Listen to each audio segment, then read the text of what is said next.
Hello friends, എല്ലാവർക്കും moms കുക്കേഴ്സിലേക്ക് വീണ്ടും സ്വാഗതം.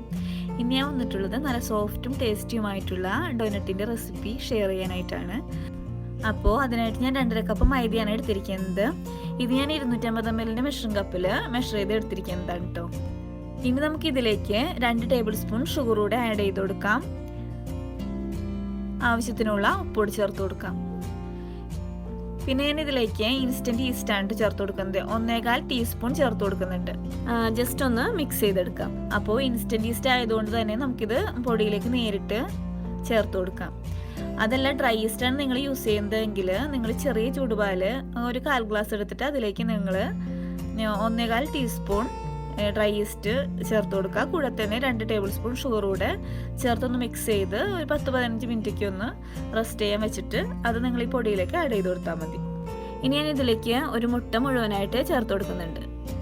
കൂടെ തന്നെ ഒരു 3 ടേബിൾ സ്പൂൺ ബട്ടർ കൂടെ ഇതിലേക്ക് ചേർത്ത് കൊടുക്കുന്നുണ്ട്.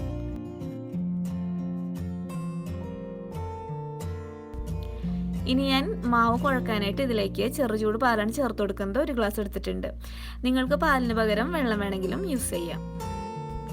ഇതിലേക്ക് ആവശ്യത്തിനുള്ള പാലൂടെ ഒഴിച്ചു കൊടുത്ത് നമുക്കിത് നല്ലതുപോലെ ഒന്ന് കുഴച്ചെടുക്കാം. അപ്പോൾ നമ്മളിത് കുഴച്ചെടുക്കുമ്പോൾ ചപ്പാത്തി മാവിനേക്കാളും കുറച്ചുകൂടെ ലൂസായിട്ടുള്ളൊരു പരുവത്തിലായിരിക്കണം നമ്മളിത് കുഴച്ചെടുക്കേണ്ടത്.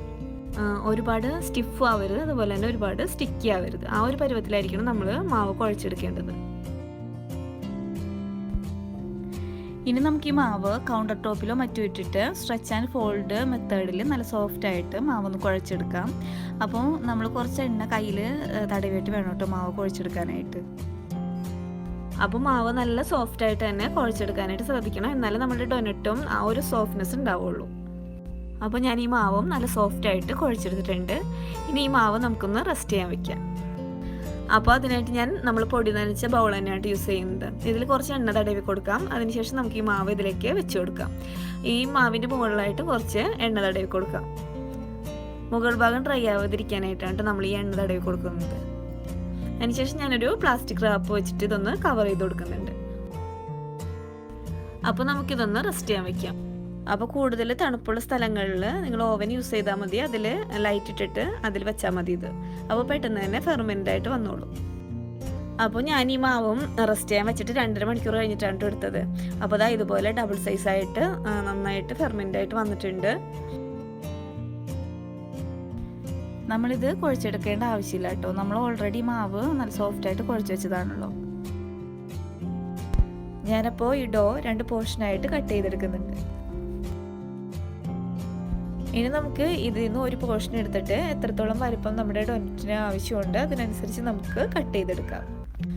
ഇതുപോലെ ഒന്ന് തിന്നായിട്ട് റോൾ ചെയ്ത് കൊടുക്കാം. അതിനുശേഷം നമുക്കിതൊന്ന് കട്ട് ചെയ്തെടുക്കാം.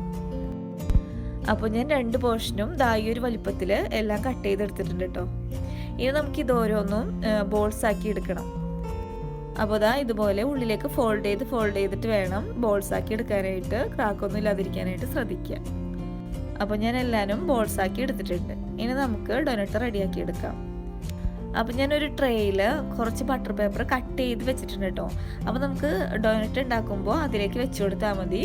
ഓയിൽ ചൂടായിട്ട് വരുമ്പോൾ ഓരോ ബട്ടർ പേപ്പറും എടുത്തിട്ട് നമ്മൾ അതിലേക്ക് ഓരോ ഡൊനറ്റ് ഇട്ട് കൊടുത്താൽ മതി. ഓരോ ബോൾസും ഇതുപോലെ കൈ വെച്ചിട്ട് ചെറുതായിട്ടൊന്ന് പ്രസ് ചെയ്ത് കൊടുക്കുക. ആ റൗണ്ട് ഷേപ്പൊക്കെ കറക്റ്റായിട്ട് വരാനായിട്ട് ശ്രദ്ധിക്കുക. സൈഡൊക്കെ ഇതുപോലെ ഒന്ന് ഷേപ്പാക്കി കൊടുക്കണം. അപ്പോൾ ഡൊനറ്റ് കാണാനായിട്ട് നല്ല ഭംഗിയായിരിക്കുള്ളൂ. ഇനി നമുക്ക് സെൻറ്ററിലായിട്ട് ഹോൾ ഇട്ട് കൊടുക്കണം. അപ്പോൾ ഞാൻ അതിനായിട്ട് പൈപ്പിംഗ് നോസിലാണ് യൂസ് ചെയ്യുന്നത്. ഈ നോസിൽ മൈദയിൽ ചെറുതായിട്ടൊന്ന് ഡിപ്പ് ചെയ്തിട്ടാണ് ഞാൻ ഈ സെൻറ്ററിലായിട്ട് ഹോൾ ഇട്ട് കൊടുക്കുന്നത്. ഈ നോസിൽ മൈദയിൽ ഡിപ്പ് ചെയ്തില്ല എന്നുണ്ടെങ്കിൽ മാവ് ഇതിൽ ഒട്ടിപ്പിടിച്ചിരിക്കും. അതുകൊണ്ടാണ് മൈദയിലൊന്ന് ഡിപ്പ് ചെയ്തെടുക്കാൻ പറയുന്നത്. അപ്പോൾ ഡൊനറ്റ് റെഡി ആയിട്ടുണ്ട്. അപ്പോൾ ഞാനിത് ബട്ടർ പേപ്പറിലേക്ക് മാറ്റി വയ്ക്കുന്നുണ്ട്. അപ്പോൾ എല്ലാ ഡൊനറ്റും ഞാൻ ഇതുപോലെ റെഡിയാക്കി എടുത്തിട്ടുണ്ട് കേട്ടോ.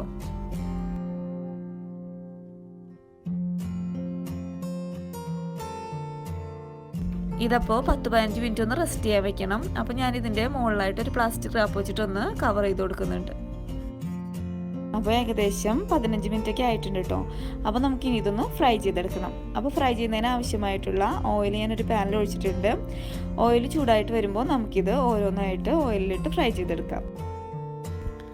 ഡൊനറ്റ് അപ്പോൾ നമ്മൾ ഈ ബട്ടർ പേപ്പറിൽ വെച്ചാലുള്ള ഗുണം എന്ന് വെച്ചാൽ നമുക്ക് ഡൊനറ്റിൻ്റെ ഷേപ്പ് പോവാതെ തന്നെ നമുക്കിത് ഫ്രൈ ചെയ്തെടുക്കാൻ പറ്റും. ഇതപ്പോൾ ലോ ഫ്ലെയിമിൽ വെച്ചിട്ട് വേണം കേട്ടോ ഫ്രൈ ചെയ്തെടുക്കാനായിട്ട്. പെട്ടെന്ന് തന്നെ ഇത് കളർ മാറിയൊക്കെ വരും. അപ്പോൾ അതുകൊണ്ട് ഫ്ലെയിം ഒട്ടും കൂട്ടാതെ ലോ ഫ്ലെയിമിൽ തന്നെ വെച്ചിട്ട് ഫ്രൈ ചെയ്തെടുക്കാനായിട്ട് ശ്രദ്ധിക്കണം. അപ്പോൾ ഡൊനറ്റിൻ്റെ 2 സൈഡും ലൈറ്റ് ഗോൾഡൻ ബ്രൗൺ കളറാവണം. അപ്പോൾ നമുക്ക് ഓയിലിൽ നിന്നും എടുക്കാം. അപ്പോൾ ഇതാ ഡൊനറ്റിൻ്റെ ഒരു സൈഡ് കളറായിട്ട് വന്നിട്ടുണ്ടെങ്കിൽ നമുക്കിതൊന്ന് തിരിച്ചിട്ട് കൊടുക്കാം. അപ്പോൾ നമ്മുടെ ഡൊനറ്റ് റെഡി ആയിട്ടുണ്ട്. ഇനി നമുക്ക് ഓയിലിൽ നിന്ന് മാറ്റാം. ബാക്കിയുള്ള ഡൊനറ്റുകളും നമുക്ക് ഇതുപോലെ തന്നെ ഫ്രൈ ചെയ്തെടുക്കാം. അപ്പോൾ ഞാൻ എല്ലാ ഡൊനറ്റുകളും ഫ്രൈ ചെയ്തെടുത്തിട്ടുണ്ട്. ഇനി ഇതിന് നമുക്ക് ഇഷ്ടമുണ്ടെങ്കിൽ കളർ കൊടുക്കാം കേട്ടോ. അപ്പോൾ ഞാനും 2-3 കളറുകൾ ഇതിന് കൊടുക്കുന്നുണ്ട്. അപ്പോൾ കുറച്ച് വൈറ്റ് ചോക്ലേറ്റ് ഞാനിവിടെ മെൽറ്റാക്കി വെച്ചിട്ടുണ്ട്. അതുപോലെ തന്നെ ഡാർക്ക് ചോക്ലേറ്റ് കുറച്ച് മെൽറ്റാക്കി വെച്ചിട്ടുണ്ട്. അപ്പോൾ നിങ്ങൾക്ക് ഇതിന് ഇഷ്ടമുള്ള കളറൊക്കെ കൊടുക്കാം കേട്ടോ. അപ്പോൾ ഞാനിതിൽ ചോക്ലേറ്റ് കളറും കൊടുക്കുന്നുണ്ട്. അതുപോലെ തന്നെ ബ്ലൂ പിന്നെ റെഡും കൊടുക്കുന്നുണ്ട് കേട്ടോ. അപ്പോൾ ഞാൻ ഈ ഡൊനറ്റിൻ്റെ ഒരു സൈഡ് ചോക്ലേറ്റ് മെൽറ്റ് ചെയ്തതിൽ ഇതുപോലെ ഒന്ന് ഡിപ്പ് ചെയ്തെടുക്കുന്നുണ്ട്. അതുപോലെ തന്നെ ഞാൻ കുറച്ച് വൈറ്റ് ചോക്ലേറ്റ് എടുത്തിട്ടുണ്ട്. ഇതിലേക്ക് 2-3 ഡ്രോപ്പ് ബ്ലൂ ഫുഡ് കളറും കൂടെ ചേർത്ത് കൊടുത്തിട്ടുണ്ട്. ഇത് നല്ലതുപോലെ ഒന്ന് മിക്സ് ചെയ്തെടുക്കാം. ഇതിലേക്കും ഞാൻ ഡൊനറ്റ് നേരത്തെ ചെയ്തതുപോലെ ഒരു സൈഡ് ഒന്ന് ഡിപ്പ് ചെയ്തെടുക്കുന്നുണ്ട്. ഇതിൻ്റെ മുകളിലായിട്ട് ഞാൻ കുറച്ച് ഷുഗർ സ്പ്രിങ്കിൾസ് കൂടെ ഒരു ഭംഗിക്ക് ഇട്ട് കൊടുക്കുന്നുണ്ട് കേട്ടോ. ഇതൊക്കെ ഓപ്ഷനിലാണ്, നിങ്ങൾക്ക് ഇഷ്ടമുണ്ടെങ്കിൽ ചെയ്യാം കേട്ടോ. അപ്പോൾ നമ്മുടെ സോഫ്റ്റും ടേസ്റ്റി ആയിട്ടുള്ള ഡൊനറ്റ് റെഡി ആയിട്ടുണ്ട്. ഈ റെസിപ്പി നോക്കി നിങ്ങൾ ട്രൈ ചെയ്താൽ ഒരിക്കലും ഫ്ലോപ്പ് ആവില്ല. എല്ലാവരും ഒന്ന് ട്രൈ ചെയ്ത് നോക്കണം, ഫീഡ്ബാക്കൊക്കെ അറിയിക്കണം. അതുപോലെ തന്നെ ഈ വീഡിയോയിൽ ഇഷ്ടമായിട്ടുണ്ടെങ്കിൽ ലൈക്ക് ചെയ്യുക, ഷെയർ ചെയ്യുക, സബ്സ്ക്രൈബ് ചെയ്യുക. സബ്സ്ക്രൈബ് ചെയ്യുമ്പോൾ തൊട്ടടുത്തുള്ള ഓൾ എന്ന ബെല്ലൈക്കൺ കൂടി ഒന്ന് പ്രസ് ചെയ്യുക. അപ്പോൾ ഇനി അടുത്ത വീഡിയോയിൽ കാണുന്നവരെ ഓക്കെ ബൈ.